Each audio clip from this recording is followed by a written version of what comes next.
everybody, welcome to this video on AQA A-Level English Literature B, and we're going to be looking at Othello today. If that's not your specification, then don't watch this video because it's going to be different requirements to what you're answering on. So only watch this video if you're doing the A-Level Lit B for AQA, and today we're going to look at section B of that particular exam paper. Section B, you get a choice of 2 questions on Othello. Often there's a question that's focused on a particular character, often there's a question that's a bit more wide-ranging, a bit broader, but the questions will always ask you to what extent you agree with this view. So in this particular example, it says love is a destructive rather than a positive force in the tragedy of Othello. And what we notice immediately about that statement is that it's very assertive. So it says love is. It doesn't say love might be or love could be. It's quite an assertive phrase. So that leaves you with a bit of room to disagree with that particular question. It opens it out to a bit of discussion and a bit of challenge. Then the to what extent, as I've already mentioned, invites you to challenge the statement in some way. And then the exam board are reminding us to include in your answer relevant comment on Shakespeare's dramatic methods. So make sure you're looking at the language, the staging, the imagery, and so on. And there's 25 marks for this question, as there always is for AQA Lit B. I'll look at the mark scheme in a separate video. So what we're going to do today is just plan a quick response to this question. So if you keep watching, you'll see that response and you might want to write that up based on my plan after the video. So the first thing I'm going to do when I'm planning is to jot down my ideas, and then I'm going to go back through and refine them and decide what my line of argument is going to be. Now, I've got 4 words on the screen that are going to guide me as I'm planning my ideas. So I'm going to start by establishing my argument, and then I'm going to think about how I can develop and expand on that. If I can, I'll challenge that. I might introduce a counter argument. That's not always necessary, so don't worry if the question doesn't lend itself to a challenge or to a counter argument. Don't force that in if it doesn't fit. And then if I've got that counter argument, that challenge, I'm going to finish by compromising. So going back to my main line of argument, but incorporating part of that challenge so I get a more nuanced response to the question. The other thing I quite like to do is to work chronologically through the text if that's possible. Again, it's not always possible. It depends on the question. It depends on your knowledge. Sometimes it's useful to range more widely and make connections across the play. But generally, I work chronologically because that, again, in an exam gives me a bit of an anchor to work with.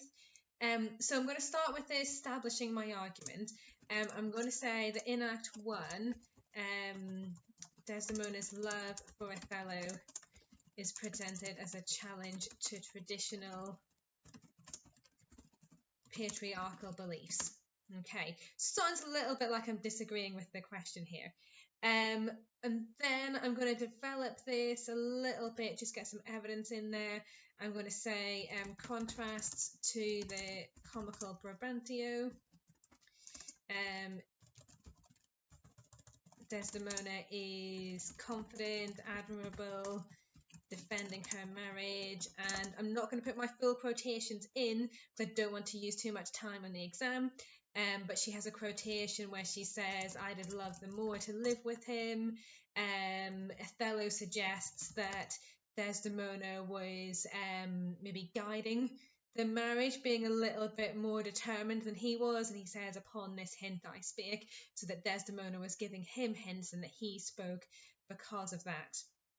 Then I'm going to move into my development of the argument, and I'm going to say that Shakespeare introduces the marriage as symbolic of hope for a more positive future. We've got this really powerful quotations towards the start of the play, my soul's joy. He refers to Desdemona as my fair warrior.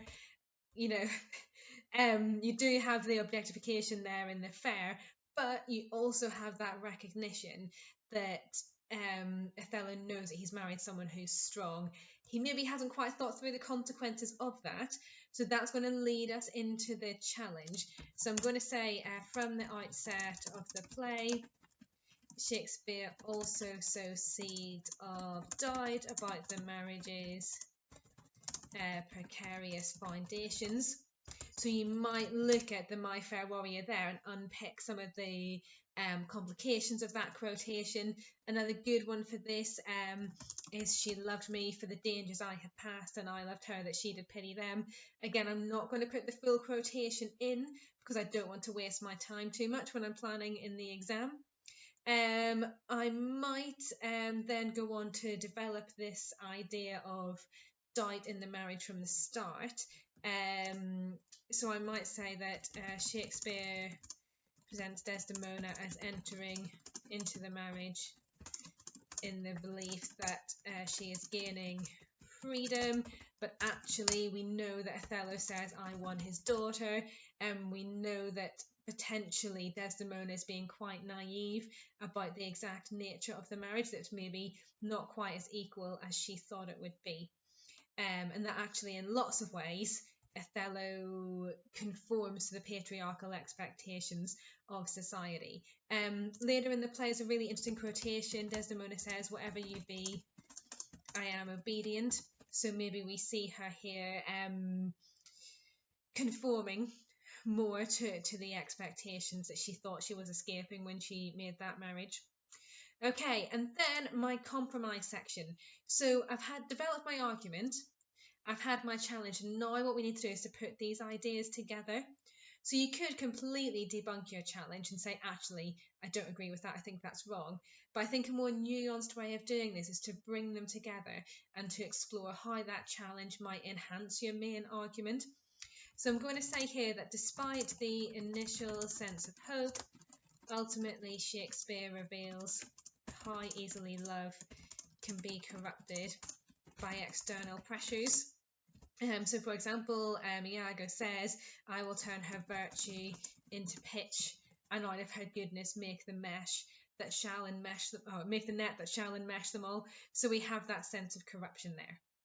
So I've brain dumped all of my ideas onto the page. I've done them in some sense of order because I know the play really well, but it might be that at this stage your ideas are a bit in the wrong order and you need to number them 1 to 4 or whatever to get a bit of refinement there. Then I'm going to go back and I'm going to summarise my line of argument in about 10 words. Now this is a really powerful thing to do because what you're going to create is an anchor statement that you can write at the top of your exam paper and you can return to again and again in order to make sure that you're staying true to that line of argument and that your essay is therefore coherent and it therefore comes across as really well planned and communicating your point effectively. So my line of argument is that love is a positive and liberating force, but is easily corrupted by society. So there we go. That's my plan for this question. Let's look at another question now. So we've got it on the screen. Desdemona is an innocent, tragic victim who evokes pity. And then the same question stem, to what extent do you agree with this view? Remember to include in your answer relevant comments on Shakespeare's dramatic methods, 25 marks. So again, we've got a very strongly worded statement. You can see I've highlighted the assertive verb is in that statement. And again, we need to think about how we could set this up and we could plan this particular question. So this is a slightly different essay plan to the previous one, and I said earlier in the video that it's really important to read the question carefully and to construct a plan that doesn't follow a particular formula, but where you adapt the formula to your knowledge, to the question, to the situation that you're in. So I've got my 4 words again, which are kind of loosely guiding me as I plan. I've got establish, develop, challenge, and compromise. And I'm going to start off with my establish. And again, I like to work chronologically through the play because that's what makes the most sense to me. So I'm going to say that Desdemona is presented as innocent in her intentions in Act 1, Scene 3. We have that quotation again, I love them more to live with him. And we know that Iago recognises Desdemona's innocence. We've got the virtue into pitch quotation, for example. So we know that we've got quite a lot of references to that innocence, and their innocent means a whole range of different things. It's innocent of knowledge, innocent of the world. She's quite a naive character because she's been kept cloistered in Venice, but also innocent of any wrongdoing too. Then I'm going to move on and I'm going to develop that initial argument. So I'm going to say that this is reinforced as Othello's violence towards her builds during Acts 3 and 4. So particularly if you look at the Willow scene, my favourite scene in the play, she's got this really interesting question that she asks Amelia, and she says, "Dost thou in conscience think that there be women who do abuse their husbands in such gross kind?" And what she means there is she's asking whether Amelia thinks that women would have an affair with someone else. The fact that Desdemona asks that question within the confined, quite feminine space that we see in the Willow scene suggests that she really is totally naive to the kind of sexual activities that Venice is known for. We know that Othello calls her the whore of Venice, but here in the Willow scene it seems like a completely different character than Othello paints her in Acts 3 and 4. So I develop my argument that way. Then I come to the challenge, and as I say, this is a loose structure. With this particular question, I think we'd be scraping the barrel a little bit to challenge this idea. There are things I know that we can say, but in the context of an exam, when we're looking to choose our best quotations, our richest quotations that we can analyse, I think we would be scraping the barrel a little bit. So I'm just going to change that, and I'm just going to keep developing and consolidating my argument. And what I'm going to add on here is a little bit more nuanced than we've had before. So I'm going to say that whilst Desdemona is innocent, in our eyes, she is punished for transgressing, arguably I suppose, punished for transgressing stereotypical expectations of feminine behaviour. So we know at the start of the play that she's called our great captain's captain, she's called my fair warrior, and so on. So a lot of the characters in the play are recognising her strength, her determination, her outspokenness.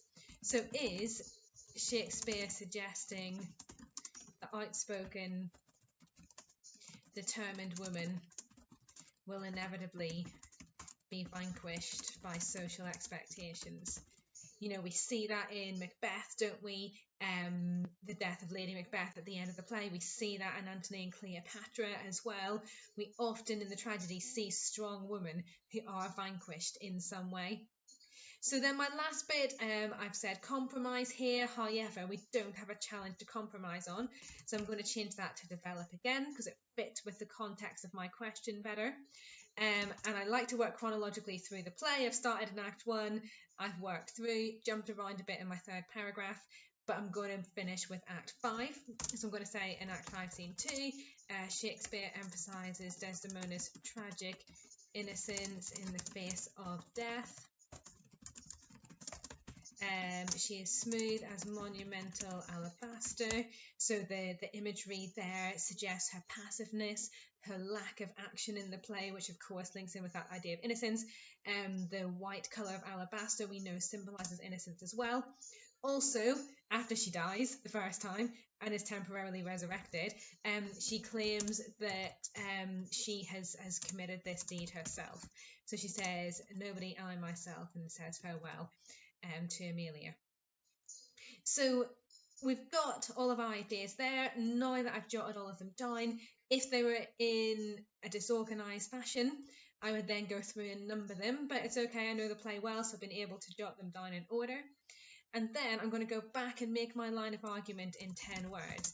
So my argument here, straightforward: Shakespeare emphasises Desdemona's innocence in order to communicate the depths of evil that humanity is capable of.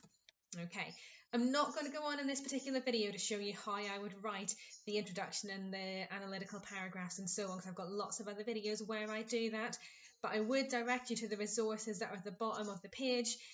If you're on my blog, just scroll down. If you're on YouTube, go to amysmithliterature.wordpress.com.